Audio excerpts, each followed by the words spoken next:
ഭർത്താവും ഭാര്യയും, കാമുകനും കാമുകയും, അച്ഛനും മക്കളും, സുഹൃത്തുക്കളും, ആരുമായിക്കോട്ടെ ഇരുചക്ര വാഹനത്തിലാണെങ്കിൽ മിണ്ടാതെ പൊക്കോണം. പിന്നിലിരുന്ന് സംസാരിച്ചാൽ ഡ്രൈവറുടെ ശ്രദ്ധ മാറ്റി എന്ന കുറ്റം ചുമത്തി പിഴ ഈടാക്കാനാണ് ആലോചന.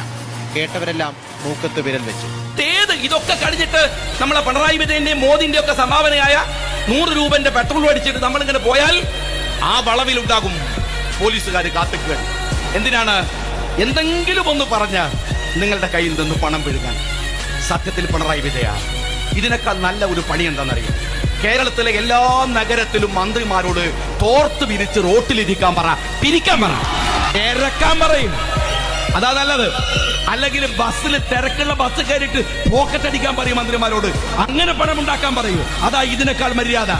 ഇങ്ങനെയുണ്ടോ ഒരു സർക്കാർ? ഇങ്ങനെ ജനങ്ങളെ ദ്രോഹിക്കുന്ന ഒരു സർക്കാർ?